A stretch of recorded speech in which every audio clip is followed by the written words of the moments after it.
In this lecture, we will see how to select material based on service temperature. We will see based on service temperature how to select a material, right? So service temperature means either it can be room temperature or it can be sub-zero temperature, low temperature, or it can be high temperature, right? Room temperature application, it is normal, right? So specifically we will see about low temperature application and high temperature application, right? So to select materials for number one, low or sub-zero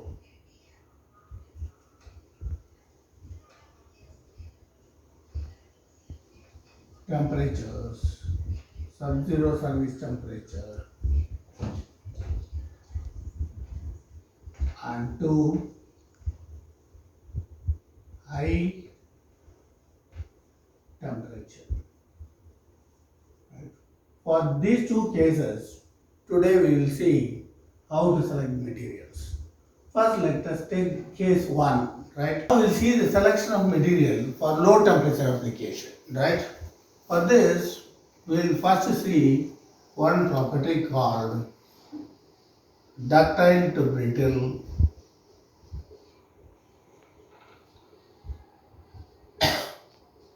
transition temperature.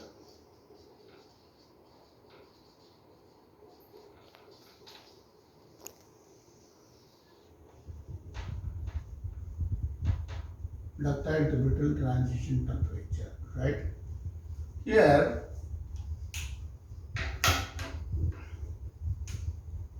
on this scale, temperature on this scale,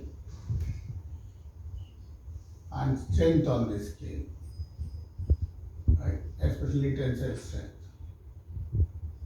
Okay? Here, the curve will be something like this. See? It will go like this, right?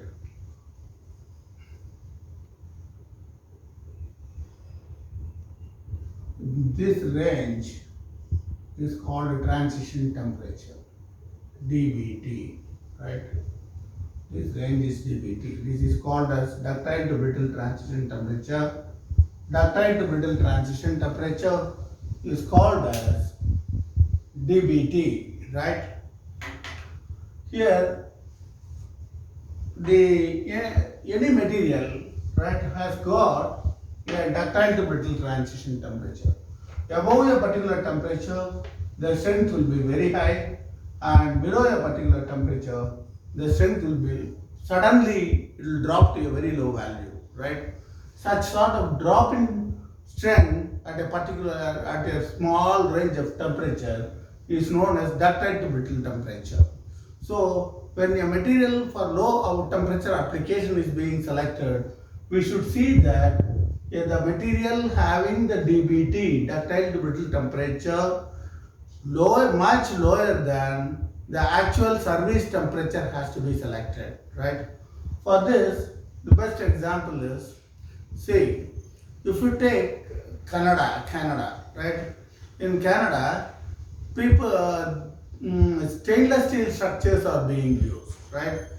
Stainless steel structures are used only because in Canada, the atmospheric temperature is very, very low there, right? Sub-zero temperatures, right? So if you use ordinary mild steel where the dBT is very high, right? Somewhere around 4 degree or 5 degree, something like that, degree centigrade like that, right? So in Canada, if you are going to use the same mild steel structure at an atmospheric temperature of around at a sub-zero, when the atmospheric temperature is sub-zero, like minus 40 or minus 20 degrees centigrade, right? The mild steel structure will collapse and it will crumble down, right?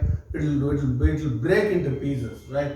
So in Canada, they are using stainless steel structures to withstand or the stainless steel material has got a very low DBT, ductile to brittle temperature, transition temperature, and so they are going in for stainless steel structures, right? And this is how, this is the basis on which a cryogenic material or a low temperature application material has to be selected. And DBT, ductile to brittle transition temperature, play a major role in the selection of material for low temperature application, right? Once again, I am repeatedly telling you, the material having the DBT much lower than the service temperature has to be selected for low temperature application. Otherwise, the material will fail in a brittle manner very dangerously, right? Of material.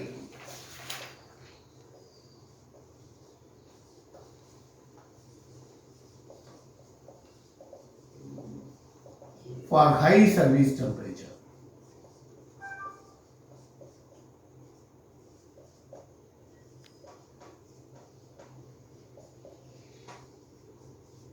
Let us see how we do this. See, when the temperature, let us take the temperature on x-axis and strength on y-axis. Here, as the temperature, the service temperature, this is service temperature, right? As the service temperature increases, the center of the material comes down like this, right? So, based on the service temperature, we have to select what should be the design stress, right?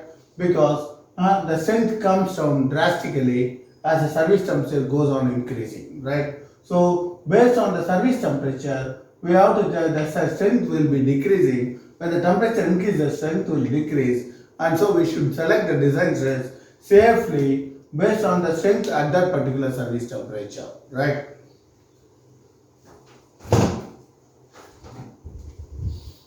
Now, there is one more phenomena called creep, right? Creep. So, what is creep?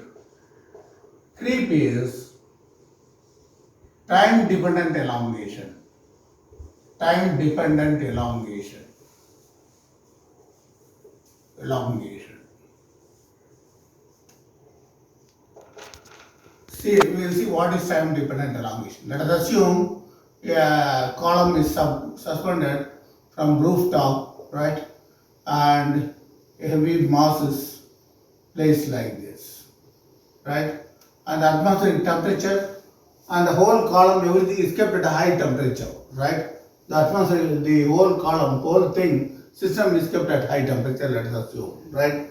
So, when that is the case, with the time, after some time, see the whole mass will come down a little like this, right? It will come down a little like this, right? And there will be an elongation of delta, right? So this is creep. So with the time, after creep is the time dependent elongation. Like, for example, like after 10,000 hours or 20,000 hours or 1 lakh hours like that, right? The length will increase permanently by a small amount, right? So like this, if you take high temperature applications like boiler and all, right? After particular days of operation or hours of operation, the pressure parts will undergo a small reduction in thickness, right? So like this, then it is not only undergoing reduction in thickness. After particular hours of operation, the material also becoming more brittle, right? And so the material has got a tendency to break, right? And so after a given length of lifetime, specified lifetime at a particular service temperature, we should not use the pressure parts, right? or high temperature service material, right? So for any high temperature service material, there is a lifetime specified based on creep, right? So beyond that life, we should not use the material for high temperature application. Thank you.